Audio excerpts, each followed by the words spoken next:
Hi students, I am Muhammad Idris Alam and you are watching a very beautiful channel Idris Academy.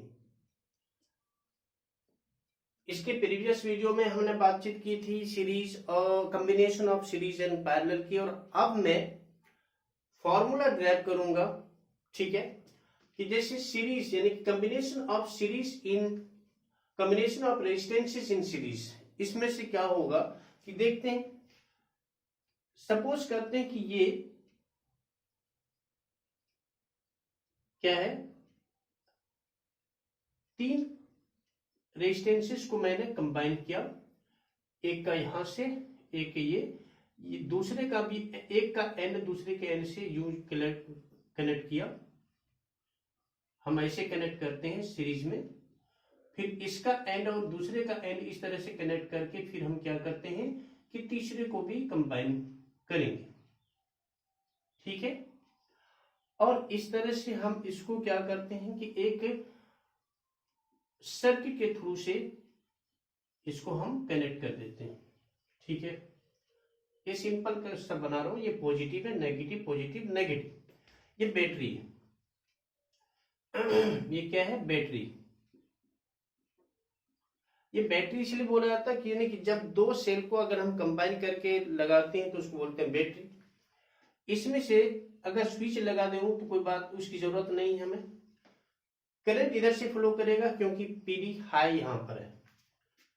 यहां पर देख रहे हैं आई, और यहां पर भी क्या होगा कि सेम करंट आई, यानी कि ये दोनों का दोनों सेम रहेगा, ठीक है ना, दोनों एंड पे। लेकिन यहां पर क्या है कि हमने क्या बताया था कि ये जो, यानी ये समझ लीजिए कि ये R1 है, रेजिस्टेंस R1, ये R2 है और ये R3 है।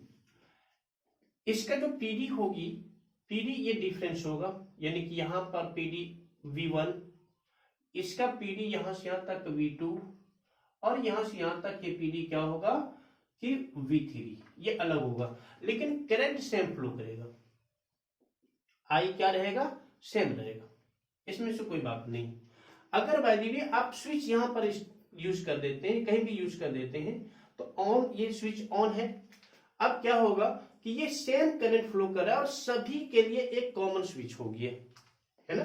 दूसरी जगह पर कहां पर आप यूज कर सकते हैं, कहीं पर जगह नहीं, कहीं भी आप यूज करोगे तो एक कॉमन स्विच ही सभी का होगा, यानी कि ऑन होगा तो सभी एक बार, ऑफ होगा तो सभी एक बार, इसीलिए इसमें से कॉमन स्विच यूज हुआ है, ठीक है ना। और दूसरी जगह पर कहीं पर यूज करने के लिए हमारे पास कोई जगह नहीं है। इसमें से क्या है कि सबसे पहले हमारे पास में क्या है कि let 3 resistors are connected, 3 resistors are क्या लिखे, R1, R2 एंड R3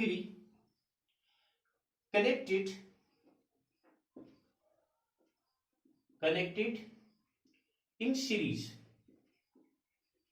आखिर मैंने इसको इन सीरीज क्यों कहेंगे, क्योंकि इसका कनेक्शन क्या है, एंड टू वन मतलब कि रेजिस्टर्स का एंड दूसरे एंड के साथ कनेक्टेड है। तो कहने का मतलब है कि when 2 or more resistances are connected end to end, क्या बोल रहा हूं मैं, end to end, then the connection is said to be in series, then the connection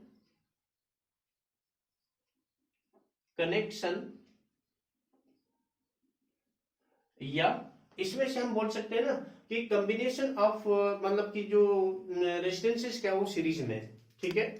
then the connection is said to be in series, ठीक है। तो यहां पर है इन सीरीज में, हम जानते हैं कि इसमें से यानी कि क्या है कि पीडी डिफरेंस है। अब यहाँ पर अब हम यहाँ पर ले सकते हैं क्या कि हमारे पास क्या था, हमारे पास according the law of Ohm's law, sorry according Ohm's law, मैंने इसमें से बात क्या किया था, according Ohm's law, Ohm's law हमारे पास क्या है कि V equal to I into R, याद है, याद होगा। अब इसमें से क्या लिखेंगे, अब एक बता दीजिए कि V1 कितना हो जाएगा, जबकि R इसमें से इलेक्ट्रिक करंट सेम पास कर रहा है, तो V1 अगर हम लिखेंगे V1 इक्वल टू क्या लिख सकते हैं इसमें से, V1 equal to I into R1, क्योंकि ऑलरेडी I सेम है यानी कि करंट सेम फ्लो करेगा। इसमें से V2 इक्वल टू क्या लिख सकते हो, I इंटू R2, V3 भी हम लिख सकते हैं क्या, I इंटू R3, और इस तरह से अगर हम कंबाइन कर देते हैं कि टोटल जो पीडी होगा वो सेम होगा, यानी कि पीडी अगर हम इसको कंबाइन कर देते हैं पीडी भी, तो पीडी भी सेम ही रहेगा, पीडी सेम रहेगा। तो इसका मतलब है कि V इक्वल टू अगर हम लिख लेते हैं कि V1 plus V2 plus V3 भी लिख सकते हैं, ठीक है ना, क्योंकि कंबाइन जो पीडी होगा वो बिल्कुल सेम रहेगा।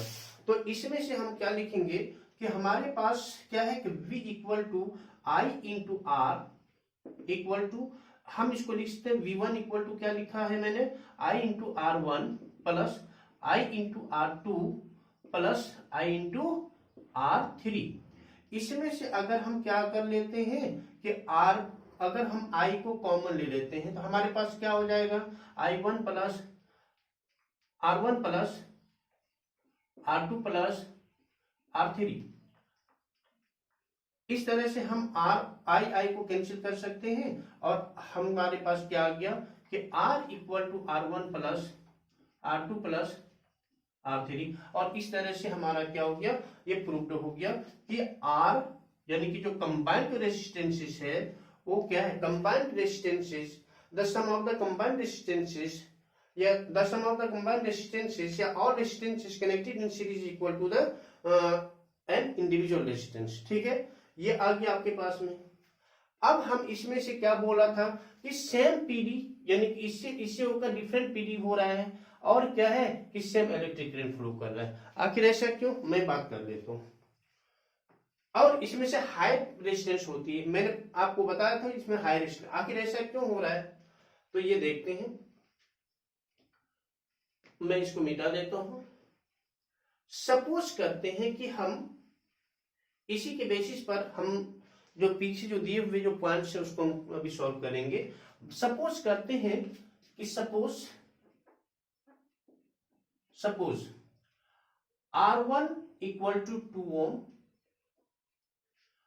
R2 अगर क्या है कि 4 ओम है और R3 कितना है, R3 है 5 ओम। R3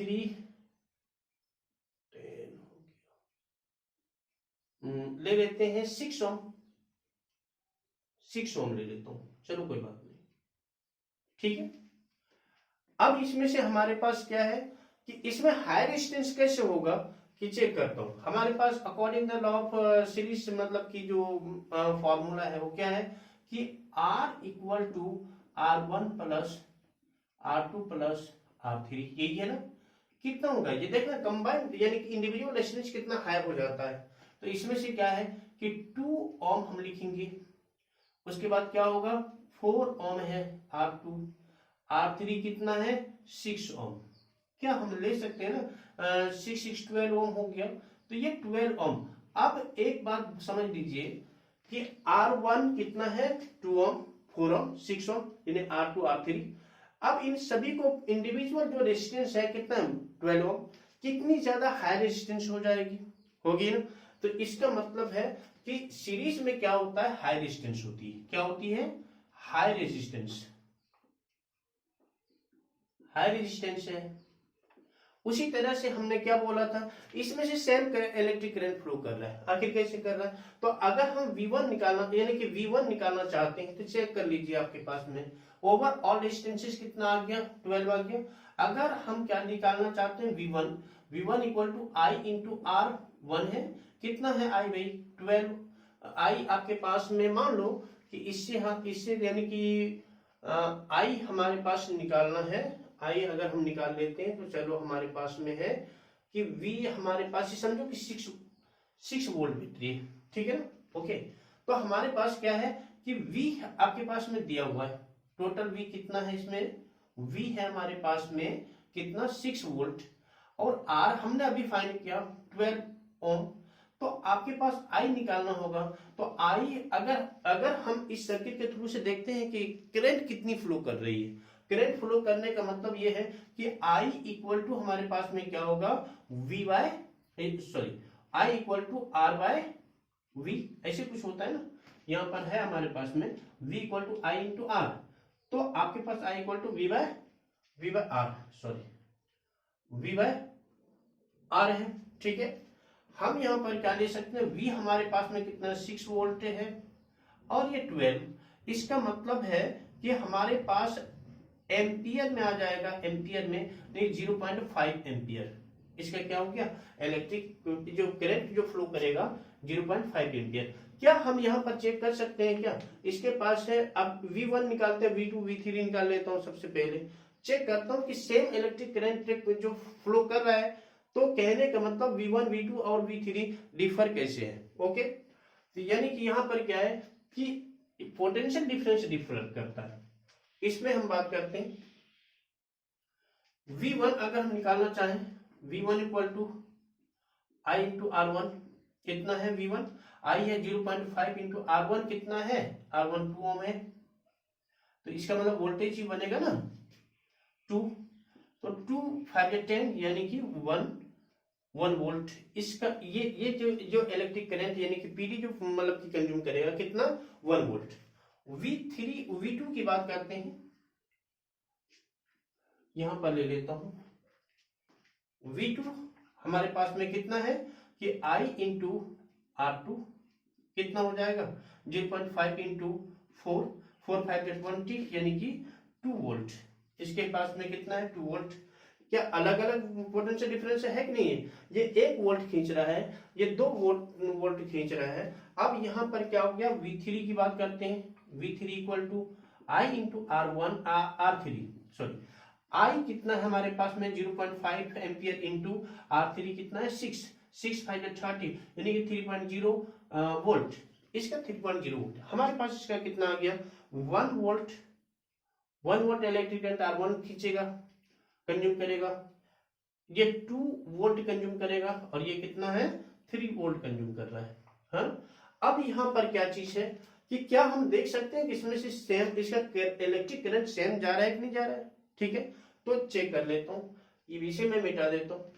इस तरह से हम क्या करते हैं कि सीरीज के अंदर में मतलब कि जो न्यूमेरिकल्स होगा, इस तरह से हम इसको सॉल्व कर सकते हैं। चेक करिए, अगर मैं यहाँ पर लिख लेता हूँ कि यहाँ पर I आपके पास R1 कितना है, आपके पास R1 है 2 ओम, और V1 कितना निकाला हमने 1 वोल्ट। आपको I निकालना है। I इक्वल टू क्या होगा, I equal to V by R यानी कि V1 बाय R1 कितना है 1/2 एम्पियर हो जाएगा। यानी कि कितना हो गया ये एम्पियर का मतलब 0.5 एम्पियर। क्या ये सेम आ रहा है, चेक कर लेना। इसमें से क्या हो गया कि पीडी डिफर करता है। यहाँ पर हम इसको consecutively we can write PD यानी कि डिफरेंट पीडी flows through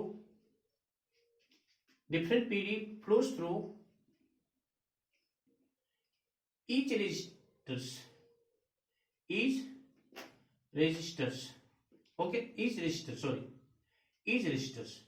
ये चीजें हमने ये प्रूव कर लिया। इसे प्रूफ ये क्या कि पहले सेम इलेक्ट्रिक करंट फ्लो कर रहा है, तो I इतना हो गया। नेक्स्ट में I1 की बात कर लेता हूँ। अच्छा I2 की इसमें से समझ लो, मान लो कि हम I2 ले लेते हैं, डिफर करता है, वेरी करता है। आखिर ये कैसे वेरी करता है, चेक करते हैं। तो हमारे पास I2 निकालना है, I2 इक्वल टू कितना है कि V2 अपॉन R2। V2 हमारे पास 2 है, 2 वोल्ट, 2 अपॉन R2 कितना है 4 है। क्या हो गया, ये एम्पियर में आ जाएगा, इसीलिए 0.05 एम्पियर। क्या सेम इलेक्ट्रिक करंट फ्लो कर रहा है मेरे पास में, ये देखा।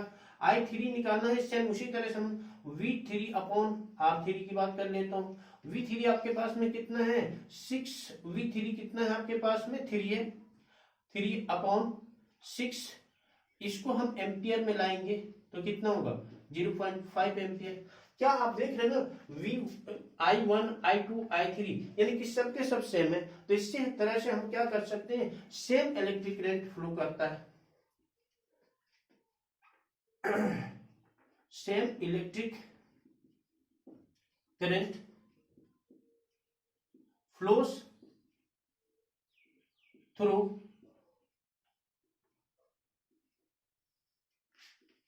same electric current flows through each resistor,